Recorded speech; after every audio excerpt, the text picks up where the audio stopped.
जय हिंद दोस्तों, point break by RSR YouTube channel पर आप सभी का बहुत बहुत स्वागत है। आज हम बात करने वाले हैं करंट टॉपिक उपराष्ट्रपति से। जैसा कि आप सभी को पता है, उपराष्ट्रपति पद के लिए हाल ही में चुनाव हुए हैं। तो आज की वीडियो में हम देखेंगे कि वो चुनाव कौन जीते हैं, उपराष्ट्रपति पद के लिए चुनाव कैसे होते हैं, अगर उस चुनाव के दौरान या निर्वाचन के दौरान कोई विवाद आता है तो उसका निपटारा किसके द्वारा किया जाता है, इनका संवैधानिक क्रम देखेंगे कि उपराष्ट्रपति का संवैधानिक क्रम कौन सा होता है, और यहाँ से जो भी परीक्षा की लिहाज से मोस्ट इंपोर्टेंट प्रश्न बन सकते हैं उन सभी को इस वीडियो में हम डिस्कस करेंगे। तो आप सभी लोग इस वीडियो को बहुत ध्यान से देखिए। वीडियो के लास्ट में मैं आपसे एक क्वेश्चन भी पूछूंगा जिसका आंसर आपको कमेंट बॉक्स में बताना है। शुरुआत करने से पहले अगर आपने अभी तक इस चैनल को सब्सक्राइब नहीं किया है तो प्लीज आप लोग इस चैनल को सब्सक्राइब कर लीजिए, क्योंकि मैं लगातार इसी तरह की वीडियोस लाता रहता हूँ जो आपकी स्टडी में बहुत ही महत्वपूर्ण होंगे। तो चलिए शुरुआत करते हैं आज के टॉपिक उपराष्ट्रपति की। सबसे पहले हम बात करेंगे भारत के उपराष्ट्रपति का संवैधानिक क्रम कौन सा है। तो भारत का जो सर्वोच्च संवैधानिक पद होता है वो कौन सा होता है?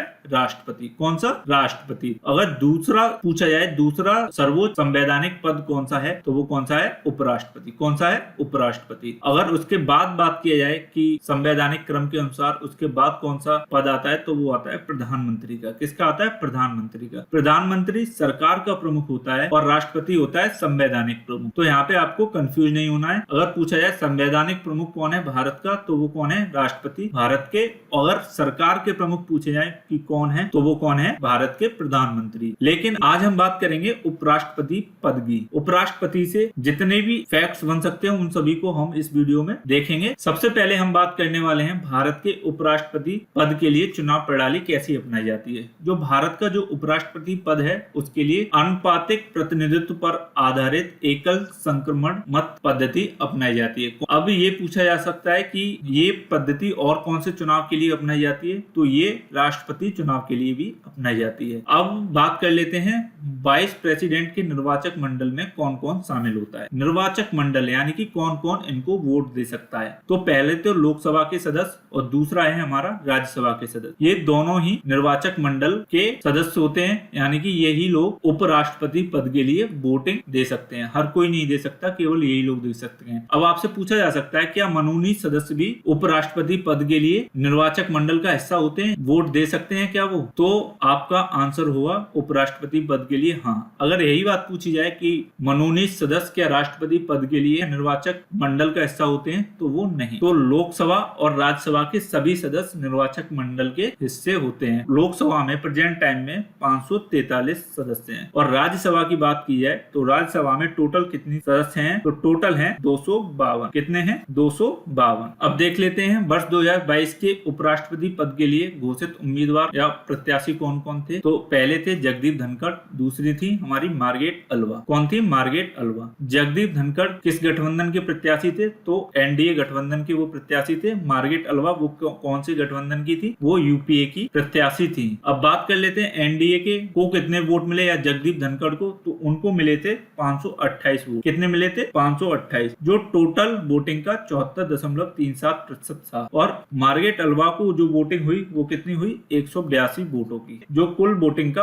25.63% था। कितना था? 25.63%। और इस चुनाव में जो विजयी घोषित हुए वो कौन हुए? जगदीप धनखड़। जगदीप धनखड़ के बारे में पूछा जा सकता है कि ये बेसिकली कहां से बिलोंग करते हैं, तो वो कहां से करते हैं? राजस्थान से। कौन से राज्य से करते हैं? राजस्थान से। एक प्रश्न और पूछा जा सकता है कि इससे पूर्व ये कहां के राज्यपाल रहे हैं, तो ये पश्चिम बंगाल के राज्यपाल रहे हैं। कहां के रहे हैं? पश्चिम बंगाल के। और इनका जो पेशा रहा है तो वो किससे जुड़े हुए थे? वकालत से। किससे? वकालत से। मार्गरेट अल्वा ये कौन रही? ये पूर्व में सांसद रही, फिर राजस्थान राज्य की राज्यपाल भी रही। लेकिन एक प्रश्न और यहाँ पर बन जाता है कि उत्तराखंड राज्य की पहली महिला राज्यपाल कौन थी, तो वो कौन थी? Margaret Alva. तो ये भी हमको पता होना चाहिए। अगला पॉइंट है पॉइंट नंबर 4, शपथ एवं कार्यकाल के बारे में, कि शपथ कौन दिलाता है उपराष्ट्रपति को और इसका कार्यकाल क्या होता है। तो शपथ भारत के उपराष्ट्रपति को जो शपथ है वो कौन दिलाते हैं? राष्ट्रपति। कौन दिलाते हैं? राष्ट्रपति। और ये शपथ वर्तमान निर्वाचित उपराष्ट्रपति को जो शपथ दिलाई जाएगी वो कब दिलाई जाएगी? 11 अगस्त को। और कौन दिलाएगा? तो वो भी अभी हाल ही में हमारी नई राष्ट्रपति बनी है, वो द्रौपदी मुर्मू। कौन दिलवाएंगी शपथ? द्रौपदी मुर्मू। एक प्रश्न पूछा जा सकता है उपराष्ट्रपति का कार्यकाल कितने वर्ष का होता है, तो वो कितने वर्ष का होता है? 5 वर्ष। अब प्रश्न ऐसे पूछा जा सकता है क्या उपराष्ट्रपति राज्यसभा का सदस्य होता होता है या सदन का सदस्य होता है, तो उसका आंसर आपको देना है बिल्कुल नहीं होता है, वो नहीं होता है। अगर राज्यसभा का सदस्य होता तो फिर उसकी जो कार्यकाल है तो 6 वर्ष का होता, लेकिन इसका चुनाव लोकसभा और राज्यसभा के सभी सदस्यों के द्वारा किया जाता है। राष्ट्रपति पद की निर्वाचन की जो शर्त होती है तो वो किसी भी सदन का सदस्य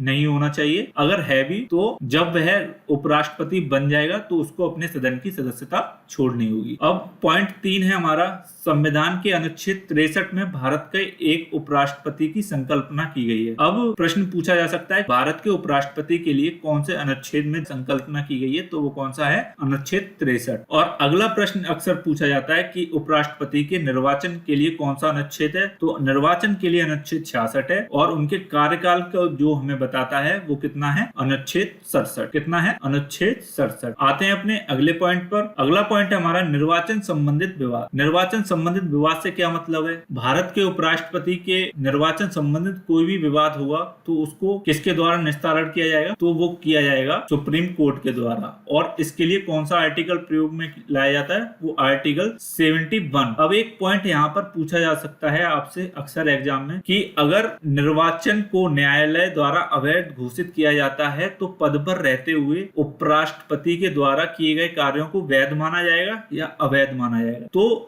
पद पर रहते हुए किए गए कार्यों को उपराष्ट्रपति के द्वारा जो भी कार्य किए गए हैं उनको वैध माना जाएगा। अगला पॉइंट है हमारा पॉइंट नंबर 6, उपराष्ट्रपति का त्याग पत्र। अगर उपराष्ट्रपति अपना त्याग पत्र देना चाहे तो वो किन किन परिस्थितियों में दे सकता है और कब देता है। सामान्यतः जो उपराष्ट्रपति है वो अपना त्याग पत्र कार्यकाल समाप्त होने में, यानी कि 5 वर्ष का कार्यकाल पूर्ण करने पर राष्ट्रपति को सौंपता है। किसको सौंपता है, राष्ट्रपति को।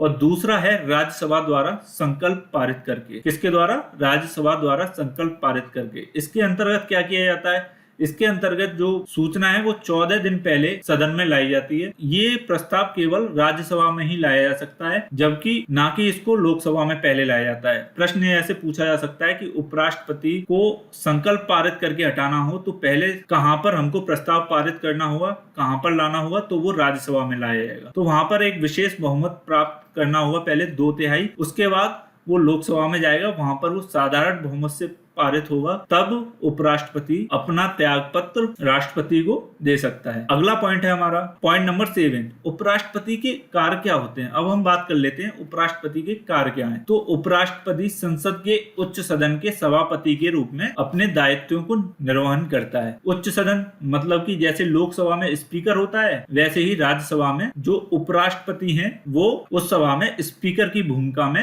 रहते हैं। कैसे रहते हैं, स्पीकर की भूमिका में। अगर एक प्रश्न और पूछा जा सकता है कि भारत के उपराष्ट्रपति पद की संकल्पना कहां से ली गई है, तो ये संकल्पना संयुक्त राज्य अमेरिका के संविधान से ली गई है। कहां से ली गई है, यूएसए के संविधान से। और यहाँ से प्रश्न पूछा भी जाता है अक्सर। अगला पॉइंट है हमारा अन्य, यानी कि यहाँ से भी प्रश्न अक्सर पूछे जाने की संभावना रहती है। पहला प्रश्न है हमारा, ऐसे उपराष्ट्रपति जो बाद में राष्ट्रपति बने, तो उनकी संख्या कभी कभी पूछ ली जाती है, तो वो कितने हैं। अब तक 6 ऐसे उपराष्ट्रपति हैं जो बाद में राष्ट्रपति भी बने। कितने हैं, 6। तो सबसे पहले वो कौन थे, सर्वपल्ली राधाकृष्णन। ये देश के पहले उपराष्ट्रपति रहे जो लगातार 2 बार रहे। कितनी बार उपराष्ट्रपति रहे, 2 बार, 1952 से लेके 1962 तक। और उसके बाद 1962 में ये देश के राष्ट्रपति बने। कौन, सर्वपल्ली राधाकृष्णन। दूसरे थे हमारे जाकिर हुसैन। जाकिर हुसैन 1962 से लेके 1967 तक देश के उपराष्ट्रपति रहे, लेकिन 1967 में ये देश के पहले मुस्लिम राष्ट्रपति बने। प्रश्न काफी बार एग्जाम में पूछा भी गया है कि देश के पहले मुस्लिम राष्ट्रपति कौन है, तो वो कौन है,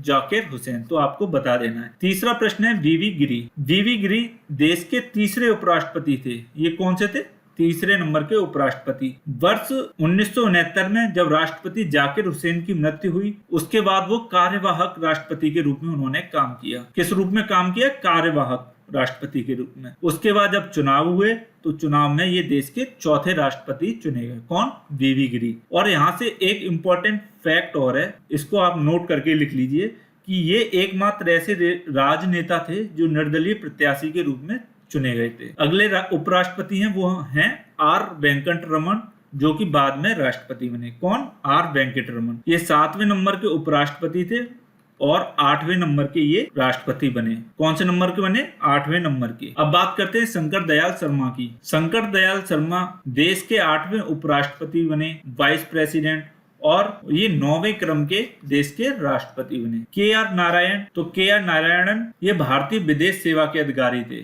किसके? भारतीय विदेश सेवा के अधिकारी थे। ये 9वें उपराष्ट्रपति थे और ये देश के पहले दलित राष्ट्रपति बने। कौन? KR नारायण। तो यहाँ से काफी सारे फैक्ट्स अक्सर एग्जाम में पूछे जाते रहे हैं। आपसे पूछा जा सकता है ऐसे उपराष्ट्रपति की संख्या बताओ जो बाद में राष्ट्रपति बने, तो वो टोटल कितने थे? 6। ऐसे भी पूछा जा सकता है कौन लगातार 2 बार उपराष्ट्रपति रहे, तो वो कौन थे? सर्वपल्ली राधाकृष्णन और हामिद अंसारी। तो प्रश्न कई तरीके से पूछे जा सकते हैं, तो आपको इस पे विशेष ध्यान देना है। प्रश्न ऐसे भी पूछा गया है कि ऐसे उपराष्ट्रपति जिनके पद पर रहते हुए मृत्यु हो गई थी वो कौन थे?